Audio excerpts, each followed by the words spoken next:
Assalamualaikum warahmatullahi wabarakatuh. Selamat malam, salam sejahtera untuk kita semua. Perkenalkan, nama saya Stefania Aprilia dari kelas MJ 202, Prodi Manajemen Universitas Liber Asia.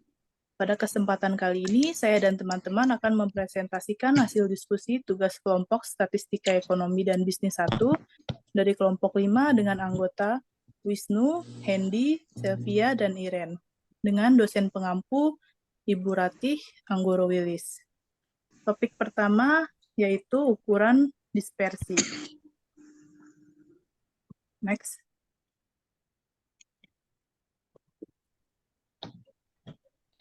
Dispersi atau ukuran penyebaran data adalah suatu ukuran baik parameter atau statistika untuk mengetahui besar penyimpangan data. Melalui ukuran penyebaran dapat diketahui seberapa jauh data-data menyebar dari titik pusatnya atau suatu kelompok dan terhadap pusat data. Next. A. Jarak atau range adalah perbedaan antara nilai terbesar dan nilai terkecil dalam suatu kelompok data baik populasi atau sampel. Semakin kecil ukuran jarak menunjukkan karakter yang lebih baik karena berarti data mendekati nilai pusat. B. Simpangan atau deviasi rata-rata adalah jumlah mutlak dari selisih semua nilai dengan nilai rata-rata dibagi dengan banyaknya data. C. Variasi adalah nilai tengah kuadrat simpangan dari nilai tengah atau simpangan rata-rata kuadrat. D. Standar deviasi atau simpangan baku adalah akar kuadrat positif dari varians. Selanjutnya, berikut ini adalah contoh soal. Berikut ini merupakan data hipotesis hasil penjualan sampel 41 restoran di Kota Semarang dalam juta rupiah per bulan. Untuk data yang belum dikelompokkan sebagai berikut. Yang pertama, kelompokkan data tersebut. Yang kedua, hitunglah ukuran jarak, varian, dan simpangan bakunya. Yang ketiga, hitunglah skewness dan kurtosis. Dan yang keempat, gambarkan grafiknya dan jelaskan.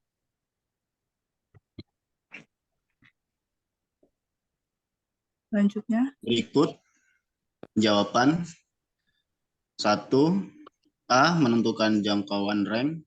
Untuk menentukan, kita menggunakan rumus J sama dengan X max dikurang X min. J sama dengan 95 dikurang 30 sama dengan 65.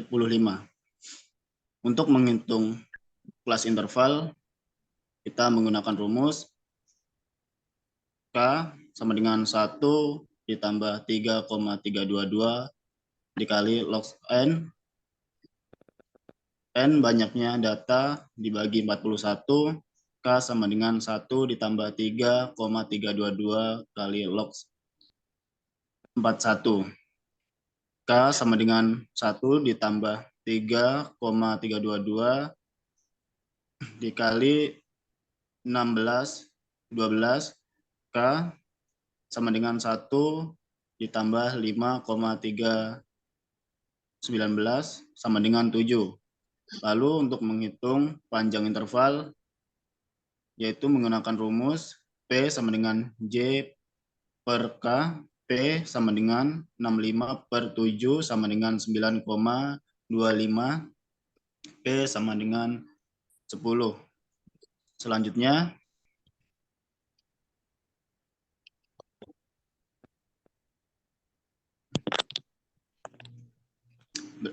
data frekuensi dan sampel penjualan 41 restoran. Hasil berikut adalah tabelnya, hasil penjualan dan frekuensi.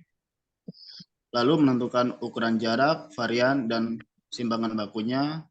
Kita menggunakan rumus ukuran jarak X sama dengan X max dikurang X min sama dengan 94,5 dikurang 34,5 sama dengan 60.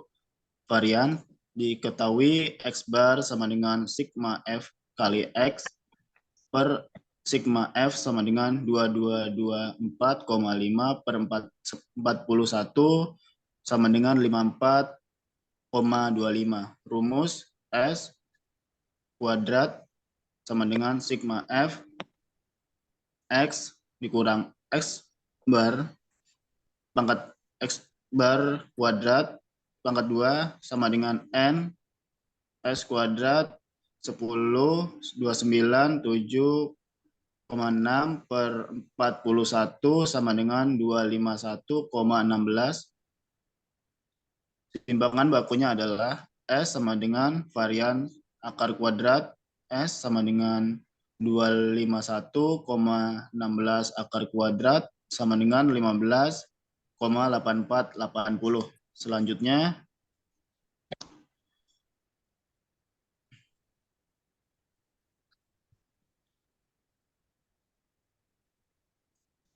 berikut adalah tabelnya. Selanjutnya,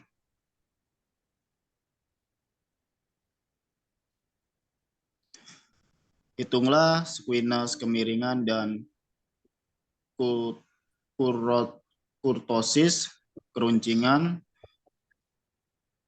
Untuk menghitung, kita menggunakan rumus SK sigma F S dikurang X bar pangkat 3 per N 150,723,5 per 41 dikali 15,8480 pangkat 3 sama dengan 0,9235. SK sama dengan lebih dari 0 positif squinus, maka membentuk distribusi positif atau distribusi yang memiliki ekor lebih panjang ke kanan daripada ke kiri. Kurtosis K, rumus sama dengan sigma F X dikurang S bar pangkat 4 per N dikali S pangkat 4 sama dengan 31 80 10 4,81 per 41 dikali 15,8484 sama dengan 1,2295 K kurang dari, maka distribusinya Platy-Kurtic. Selanjutnya, untuk nilai min, rumus X bar delta sigma FI dikali X dikurang XI dibagi sigma FI sama dengan 2224,5 dibagi 41 sama dengan 54,25. Berikut tabelnya. Kemudian ada sini gambar kurva dan jelaskan.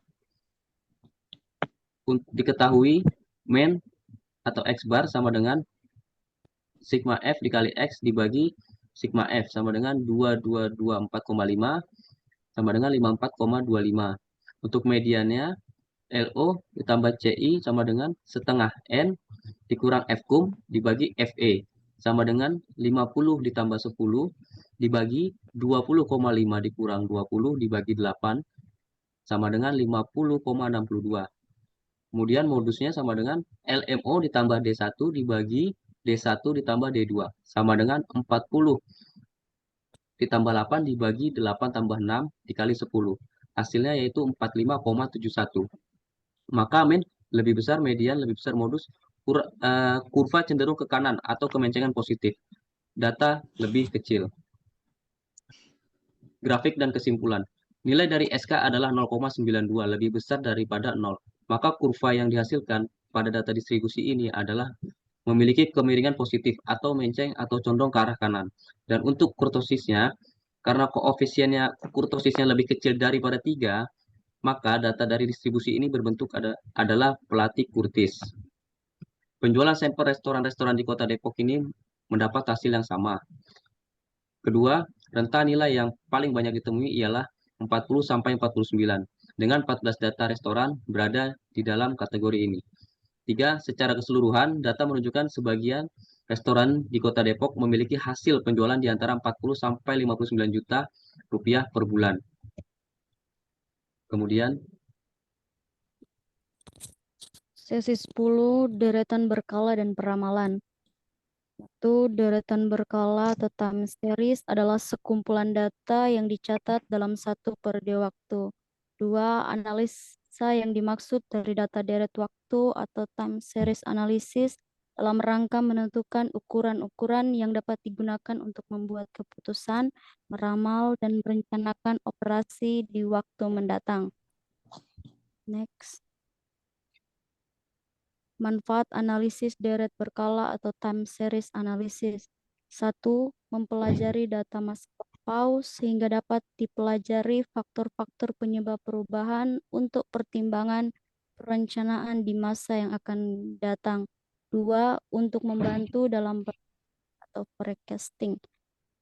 3. Membantu memisahkan faktor-faktor yang dapat mempengaruhi suatu data, khususnya variasi atau gerak musim, lalu diadakan penyesuaian dengan faktor musim ini.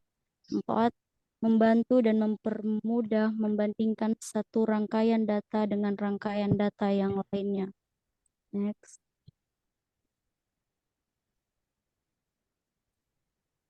Deret berkala terdiri dari 1. Tren, yaitu suatu gerakan kecenderungan naik atau turun dalam jangka panjang yang diperoleh dari rata-rata perubahan dari waktu ke waktu dan nilainya cukup rata.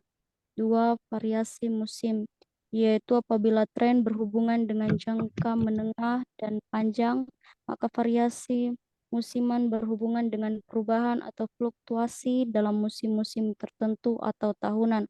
Variasi musiman menjelaskan fluktuasi dalam satuan bulanan atau triwulan atau semester dalam satu tahun. 3. Varian siklus, yaitu perubahan atau gelombang naik dan turun dalam suatu periode dan berulang pada periode lain. 4.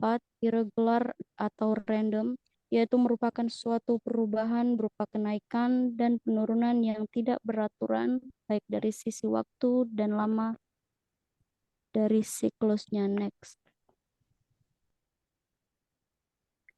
Manfaat deret berkala. 1. Membantu mempelajari data masa lampau sehingga dapat dipelajari faktor-faktor penyebab perubahan untuk pertimbangan perencanaan di masa yang akan datang. 2. Untuk membantu dalam peramalan. 3. Membantu untuk memisahkan faktor-faktor yang dapat mempengaruhi suatu data atau khususnya variasi atau gerak musim, lalu diadakan penyesuaian dengan faktor suatu rangkaian data dengan rangkaian data yang lainnya. Next. Tren dapat digunakan untuk peramalan yang dapat dihitung dengan 4 cara. 1. Metode semi rata-rata atau semi-average method. Metode 2, metode kuadrat terkecil atau least square method. 3. Metode kuadrat terkecil atau least square method. 4. Metode trend eksponensial atau exponential trend method. Dan di bawah ini merupakan contoh soal dari metode kuadrat terkecil, di mana seorang pengrajin tas akan meramalkan penjualan tasnya untuk tahun yang akan datang dengan data dari tahun 2013 hingga 2017 untuk data ganjil, kemudian dari tahun 2012 dan 2017 untuk data genapnya. Dan tentukan persamaan trennya menggunakan metode kuadrat terkecil dan proyeksikan jumlah penjualan pada tahun 2018 dan 2019. Di mana di bawah ini terdapat 2 tabel, yang sebelah kiri adalah untuk data ganjil dihitung dari tahun 2013 dan di sebelah kanan adalah untuk data genap dihitung dari tahun 2012. Next. Jawabannya di sini sebelum kami menggunakan metode kuadrat terkecil atau least square method, di mana kami telah membuat tabel dan menghitung yang pertama untuk data ganjil dimulai dari tahun 2013, persamaan linearnya adalah Y aksen sama dengan A ditambah dengan BX, di mana di sini kami mencari nilai A, yaitu menggunakan rumus sigma Y dibagi dengan N, di mana sigma Y-nya adalah 685 dibagi dengan N adalah banyaknya data, H hasilnya adalah 137 unit. Dan kemudian untuk menentukan nilai B-nya sendiri adalah sigma XY dibagi dengan sigma X kuadrat, di mana sigma XY-nya adalah 100 dibagi dengan sigma XY-nya adalah 10, sama dengan hasilnya adalah 10. Kemudian Y aksen 137 ditambah dengan 10X. Untuk mencari penjualan tahun 2018 sendiri adalah diketahui di sini X-nya adalah 3, kami masukkan ke dalam rumus Y aksen sama dengan 137 ditambah 10 dikali dengan 3, hasilnya adalah 137 ditambah 30 sama dengan 137 unit. Dan kemudian untuk menentukan penjualan tahun 2019, kita lihat di sini X-nya adalah sama dengan 4. Kami menggunakan rumus Y aksen sama dengan 137 ditambah 10 dikali 4. Y aksen sama dengan 137 ditambah 40, hasilnya adalah 177 unit. Di mana di sini kesimpulannya adalah dengan menggunakan data ganjil, artinya peluang penjualan tas di tahun 2018 sebesar 167 unit, dan untuk tahun 2019 sebesar 177 unit. Next. Kemudian di sini kami menghitung untuk data genapnya dimulai dari tahun 2012, sama dengan yang tadi, sebelum menghitung nilai A-nya adalah XY dibagi dengan N, di mana XY-nya adalah 790 dibagi dengan N adalah banyaknya data, yaitu 6, karena dimulai penghitungannya dari tahun 2012, di mana hasilnya adalah 131,6, kami bulatkan menjadi 132 unit. Dan untuk mencari nilai B-nya sendiri, kami menggunakan rumus sigma X-nya dibagi dengan sigma X kuadrat, di mana sigma X-nya adalah 192,5 dibagi dengan 17,5, hasilnya adalah 11, Y aksen sama dengan A ditambah BX. Y aksen sama dengan 132 ditambah 11X. Kemudian di sini diminta untuk menentukan penjualan di tahun 2018, di mana di sini kita ketahui X-nya adalah 3,5, jadi kami menggunakan rumus Y aksen 132 ditambah 11 dikali dengan 3,5, sama dengan 132 ditambah 38,5, hasilnya ada 171 unit. Dan untuk penjualan tahun 2019 sendiri, X-nya adalah 4,5, Y aksen sama dengan 132 ditambah 11 dikali dengan 4,5. Y aksen sama dengan 132 ditambah 49,5, hasilnya adalah 182 unit. Dengan kesimpulan, dengan menggunakan data genap, artinya peluang penjualan tas di tahun 2018 sebesar 171 unit, dan untuk tahun 2019 sebesar 182 unit.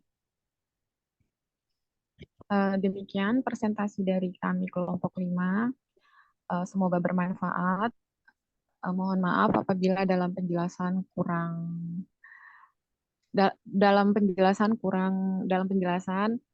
Terima kasih. Assalamualaikum warahmatullahi wabarakatuh. Waalaikumsalam warahmatullahi wabarakatuh.